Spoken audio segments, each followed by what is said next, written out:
to the shop. Just right before we get started, change the oil cooler, show you the parts you need. There's the part number if you want to just straight look it up. But it's upper and lower intake gasket manifold, and then oil filter housing with the cooler. And then you can see where we left off last time. Got everything pulled out except for the cooler because we didn't have the cooler at that time.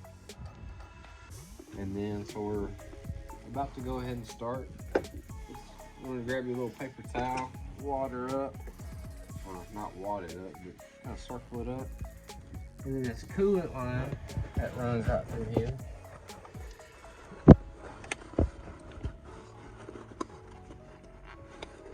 Just kind of wrap it around it.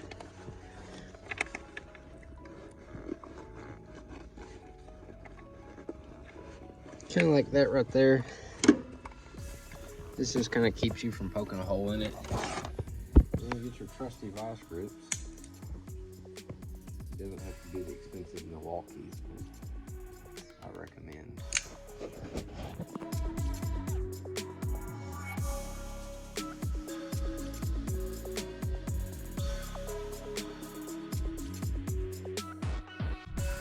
It's real narrow in here. It's almost like plant operation.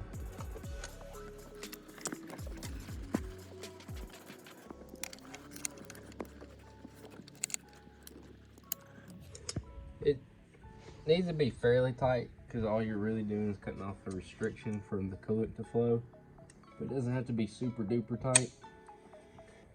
And then the only special tool you'll need, I call them inverse torques. People call them E-torques. It is E-torque size 1/4. Works just fine. And then you got 2 in the back, 2 before the oil cooler or before the oil filter housing, and then 1 in this corner right here. And I lied, 1/4 won't work. Too big. Clearly we didn't have the right bit, we had to go to Home Depot.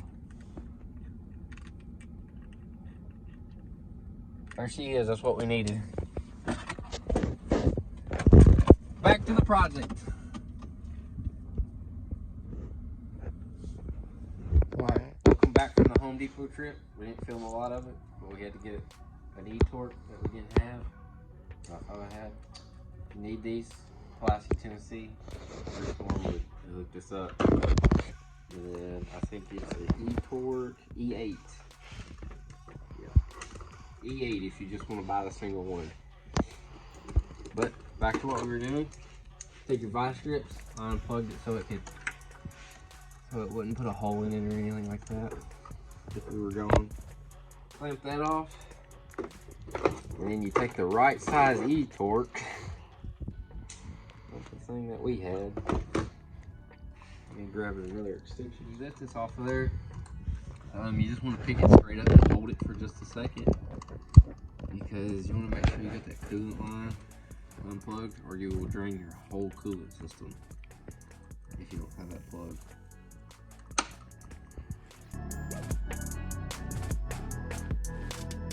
Take your wrench. Just kind of pull it up. And it'll slide up just like that. And make sure you hold it straight up and put towels in here because you don't want to get oil in these cylinders because it'll smoke really bad when you start it. Ask me how I know. You just take this. You just undo this bit right here, slide it back.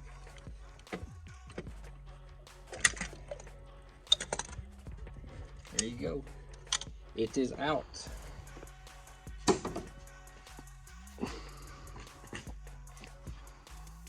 So you don't have to worry about putting a oil filter in there because it has one. It should come with one. I've never seen one not come with one.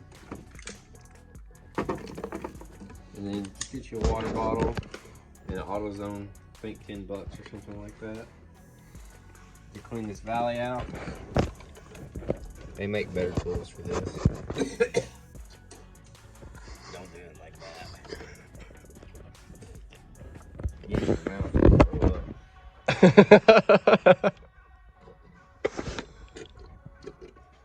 My bad, you pulled up. You can just, you know, backfire and just kind of soak your rag in the oil. You know, there's a lot of oil in there, but eventually you'll get it all wiped out. They do make suckers for this, and I do not have a sucker right now. I'm not at work. So just clean that out the best you can. We're gonna cut the video right here for a second while I get this cleaned out. All right, we got it pretty much cleaned up. You can take a bunch on there. That's not majorly clean, but that's about as clean as you're gonna get it with shop rags because we don't have anything to suction it out with. But here's your part. Here's a new part. Make sure all your O-rings are intact. And then you want to make sure none of these have an O-ring on them. Make sure you get all the O-rings off because sometimes they can stay on.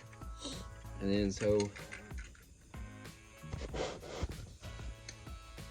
take your tube and pull it down. I tucked it up so I can clean up.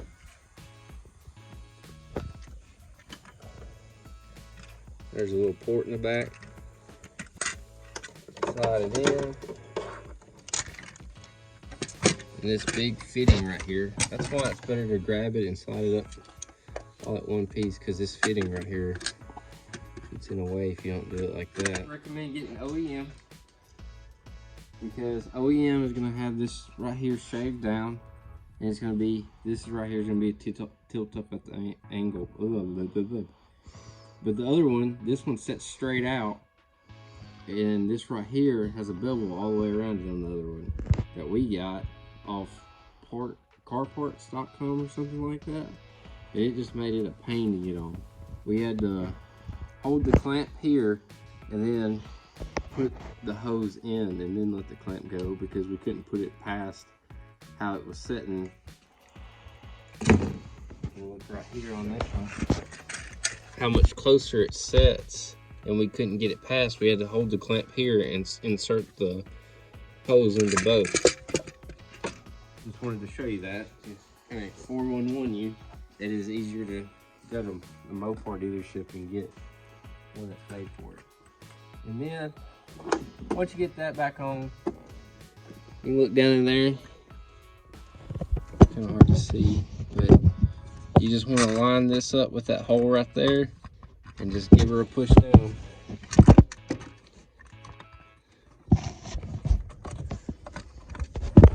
Make sure she sets down rough, and then start your bolts. And if they don't start and it's not sitting in the right spot, you just kind of want to wiggle it back and forth until you do get them to start.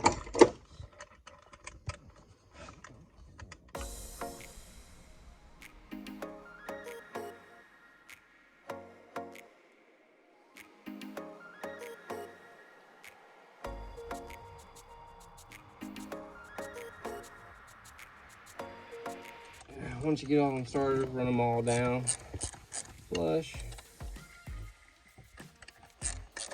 This has been the hardest cooler I've done yet, and I think it's because it's not OEM. This is the first one I've put in like this, and I've had so much trouble with this one.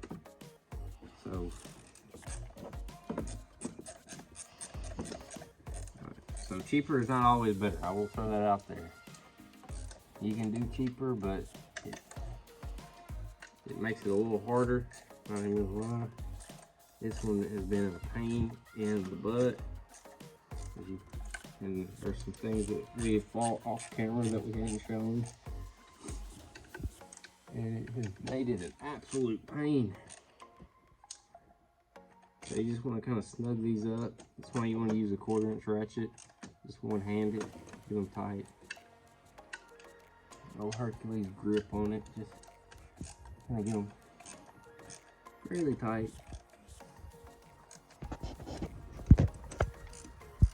There is a torque spec for these. I don't know it. Never use it. don't care about it. I'll be honest.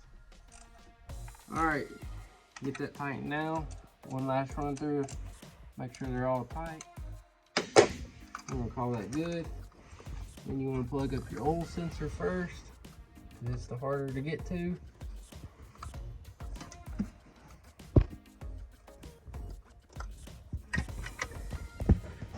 And honestly, you can let that go. Make it easier. If you hear any leaks, it's not right tight enough.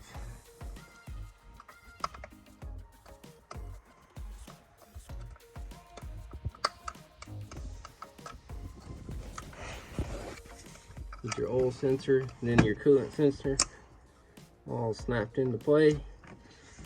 You let that line done, and then you're done under here. If you inserted racks because you're waiting on parts, you pull those bad boys out. Just throw them in the floor because you know you always pick them up later. Not really. And then your little pick comes in handy again. You just rotate it over, and you got these D-shaped ones. Get this D-looking, I don't know, nipple. I'm gonna call it the nipple one. It's got a nipple on it.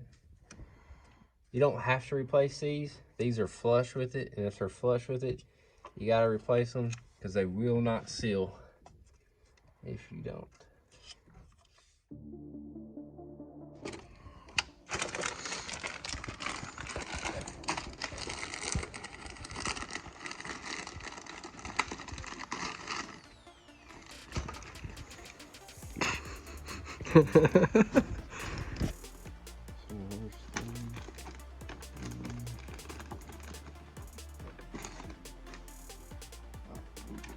Kind of stick them in the hole and run around, just like that. And then next, a quick update at the end of February, and then we're getting that project car. And then we hope the track opens in March. Sometimes the weather is not good and it doesn't open at the beginning of March. But we hope it's good this year. And we're gonna do that little project car, not really project car, but little car we're gonna use. We're gonna race it versus Chris's Camaro. And then the winner of that race is gonna race Chris's Corvette. And we'll do some side stuff, run down some back roads in it, do some nice smoky burnouts, because that's always the most needed. We'll get them all started before you start tightening.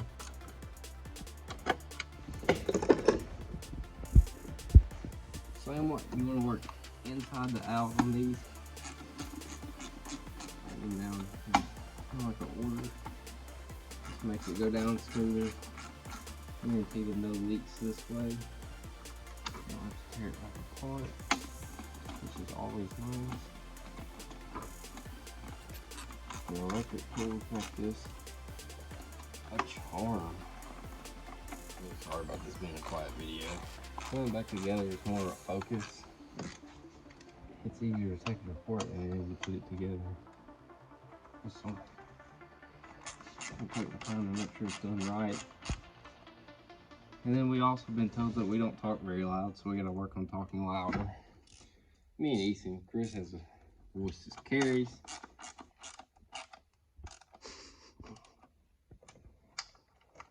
Me and Ethan are camera shy. We don't like the camera that much. We're getting used to it. Ethan's calling me. Hold on, I'll call Ethan. Well, Ethan called me that.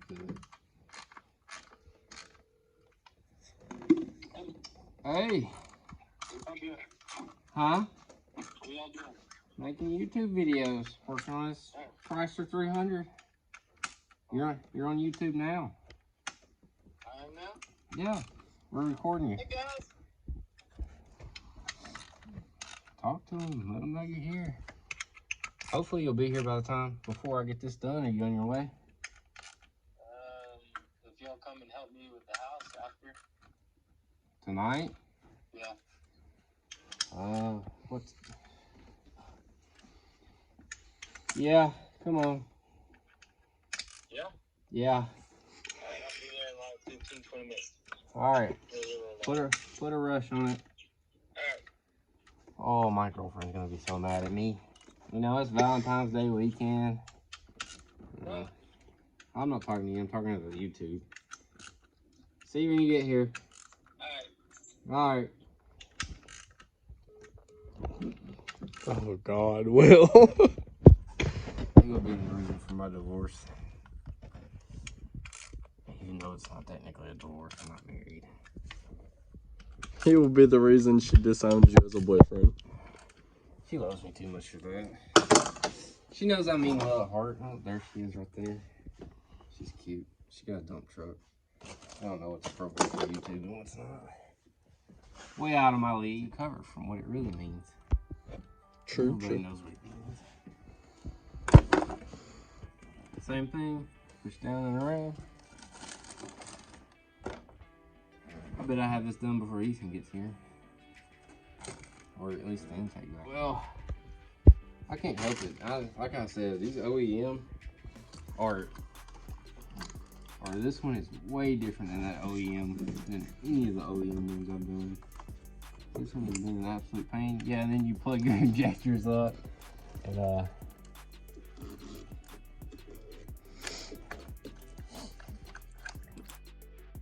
injector coil. That way you don't get them misplugged in, but it's kind of hard to because they're all one length. They can only fit one way. Always give them a little tug, you know, make sure everything's plugged in well. You don't even want to have to take this intake back off. I'm trying to be funny for YouTube. Well, you're funny for me, buddy. Now we just sound like a gay couple. Yeah. It's all that matters. I'll edit that out. No, I don't care if you edit it. I wouldn't edit it out. All right, just make sure you get all your stuff plugged in, like I said. You gonna say it now? Get a little extra pull on, whatever you're gonna call it. And then I broke off every one of these, so they're not going back on. And then see which way your intake sits. You made sure you got everything on, right? Well, yeah, not yet. Making sure. And one piece that I always forget at work, 99% of the time, this bad boy right here. It covers your coils.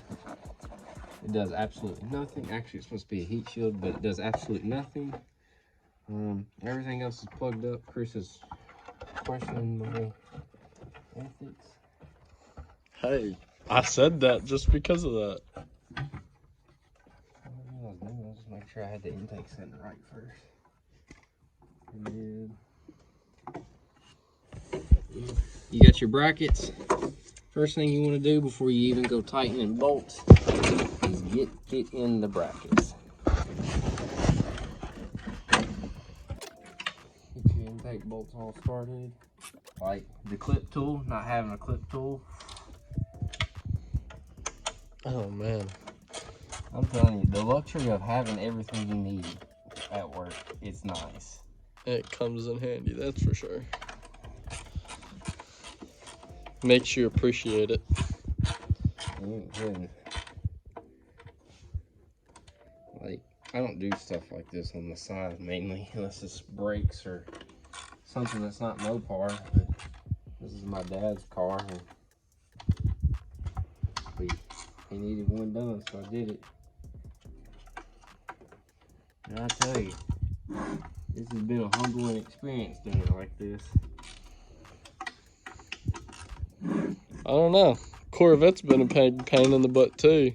They don't have a lot of video on that though to show everybody. No, we We don't. do need to take, when we finish that up, we'll take a trip down the road and everything and do some roller shots and some beauty shots, as Tony can call it.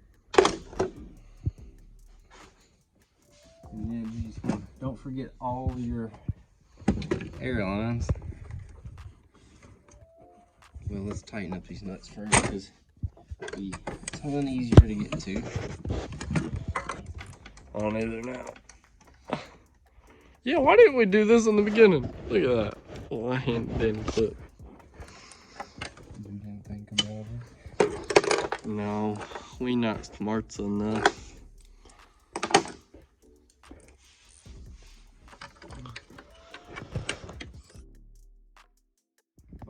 Ethan! I've been majorly spoiled. He's been spoilt by his work. Electric tools. Yeah. This has been a humbling experience.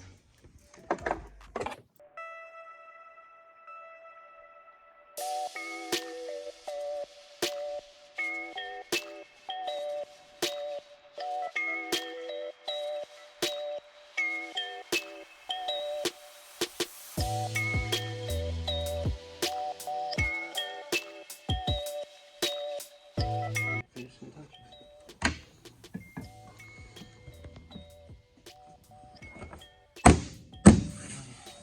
Alright, now start it up. It might smoke a little bit. It's gonna set in a minute. Start her up and look for leaks. You gotta have a key first, hold on. I'll be back. Alright, now that we got the key.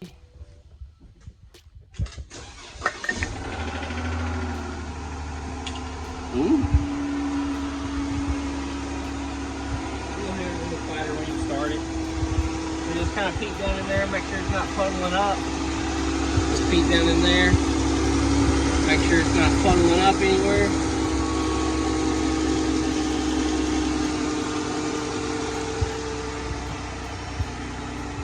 Oh, tell them not to cold rev it. Yeah, don't cold rev it. You'll throw your piston or rods out the bottom of it. Ethan? Famous cold rever over here. You will smell a little bit of burning as it heats up. And then I gotta add a little bit of coolant where we lost a little bit. You know what? You're supposed to use the orange in Chrysler, but away we go. If you hear any beeping, it's because the battery on this key fob is dying. That's what the beeping is. And that's the blend door, that clicking in the dash. So you just want to take it for a test drive, watch your oil pressure, make sure your oil pressure doesn't drop or anything like that. You do want to check your oil because you may have to add a little bit from what you lost over time. It is dark in here. Hold on. Yeah, we'll ride with this on for a second so you can see better.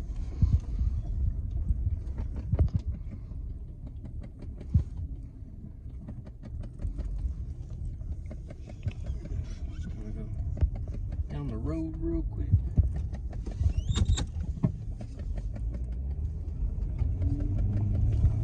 Roll my window up so we don't get any unnecessary sounds. But other than that, holding oil pressure and everything looks good. So, and put it through a heat cycle and you're done. So, thank you guys for watching. Please subscribe. Please like our video if you enjoyed this content.